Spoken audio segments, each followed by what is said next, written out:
Dear students, now I will be discussing our next topic which is pressure diagram. हमने previous lecture में देखा था what is pressure. Pressure is equal to rho ji h. जैसे जैसे liquid के अंदर depth increase होती जाएगी प्रेशर भी इंक्रीज होता जाएगा. आज हम देखेंगे प्रेशर डायग्राम क्या होता है. प्रेशर की ग्राफिकल रिप्रेजेंटेशन अगर हम करें तो उसे हम बोलेंगे प्रेशर डायग्राम. देखिए इसकी definition. Graphical representation of pressure intensity over a plane surface is known as pressure diagram. Pressure diagram हम बनाते क्यों हैं, इसके यूजेस क्या हैं.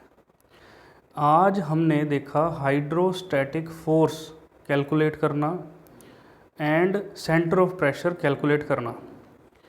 दोनों को बाय यूजिंग फॉर्मूला भी कैलकुलेट कर सकते हैं and by using pressure diagram भी कैलकुलेट कर सकते हैं.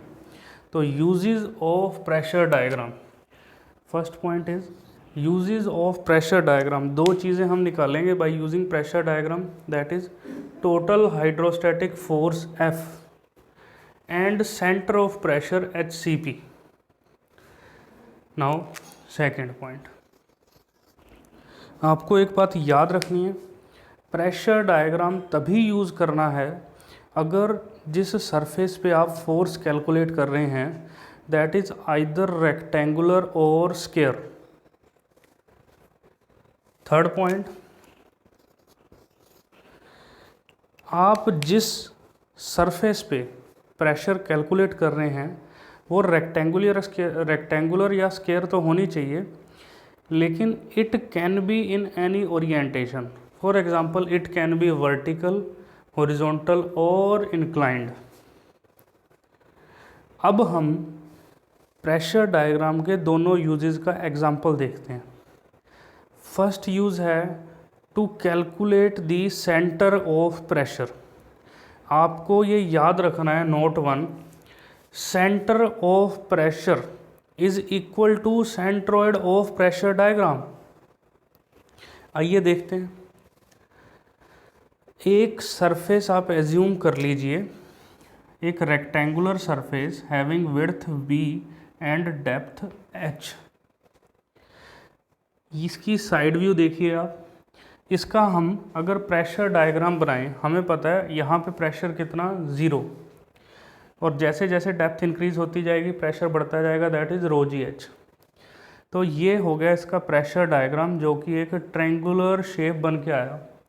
ऊपर प्रेशर 0 एंड यहाँ पे h डेप्थ नीचे, pressure rho ji h. This is side view and this is front view. अगर मैं by using formula centre of pressure calculate करता हूँ तो देखिए सेंटर ऑफ प्रेशर का formula centroid plus moment of inertia about x axis into sine square theta upon area into x bar. Now I know for rectangular centroid is h/2. Now moment of inertia हमें पता है about it's centroid, rectangular के centroid के about होता है bh³/12. But we have to calculate it about this surface. चाहे about base पूछा हो चाहे अबाउट टॉप, रेक्टेंगुलर सरफेस का मोमेंट ऑफ इनर्शिया होता है bh³/3. Now this is vertical plane, so sine theta is equal to 1, that is theta equal to 90 degree. Area is equal to b into h. अब ये सारी values आप put कर दीजिए. Centroid की value h/2, x की value bh³/3, sine square theta की value 1, area is equal to b into H, centroid is equal to h/2. अब इसे सॉल्व करने के बाद आ जाएगा h/6. Now h/2 plus h/6 is equal to 2h/3. So centroid का फॉर्मूला निकल के आया for rectangular surface is equal to 2h/3.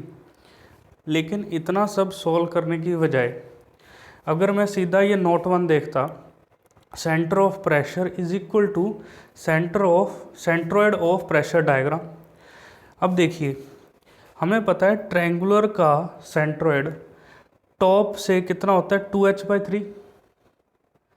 सीधा ही अगर हम लिख देते centre of pressure of this surface is equal to centroid of the pressure diagram, तो सेंट्रोइड हमारा आ जाता 2h/3 और इसका सेंट्रोइड इज इक्वल टू हो जाता centre of pressure of this surface. ये है use 1 of the pressure diagram. अब हम देखते हैं दूसरा use. Second use is to calculate the total hydrostatic force on a plane which is either rectangular और स्क्वायर। ओरिएंटेशन कुछ भी हो सकती है, वर्टिकल, हॉरिजॉन्टल और इंक्लाइंड। यही सेम एग्जाम्पल पे मैं फोर्स कैलकुलेट करता हूँ।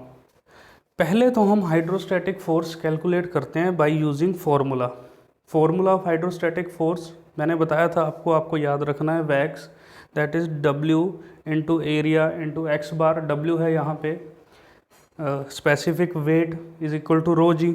एरिया हो गया इस सरफेस का B into H. X bar that is centroid हो गया h/2। तो हमारा फोर्स कितना आ गया, रो जी एच स्क्वायर इंटू B/2। अब आप देखिए, ये नोट 2 आपको याद रखना है, note 2 that is force on the surface. Force on the surface is equal to area of pressure diagram into width of that surface. क्या हो गया, force on the surface is equal to area of pressure diagram into width of the surface. हमने formula से calculate कर ली force. अब देखते हैं एरिया ऑफ प्रेशर डायग्राम। देखिए प्रेशर डायग्राम हमें पता है एक ट्रायंगुलर है, ऊपर प्रेशर 0, नीचे प्रेशर रो जी एच। अब हम कैसे कैलकुलेट करेंगे इसका area, half into base that is rho ji h into height h into width of the surface. हमें पता है जिस रेक्टेंगुलर सरफेस पे मैं कैलकुलेट कर रहा हूँ उसकी विड्थ b है एंड उसकी डेप्थ h है। तो force on the surface is equal to area of pressure diagram into width of the surface, that is इस ट्रायंगल का area into b, half of rho ji h into h into b is equal to, solve करके आ गया rho जी H square B/2। देखिए दोनों same है, तो आपको दो नोट याद रखने हैं, that is centre of pressure is equal to centroid of pressure diagram. Note 2, force on the surface is equal to area of pressure diagram into width of surface. ये दो यूजेस हैं हमारे प्रेशर डायग्राम के।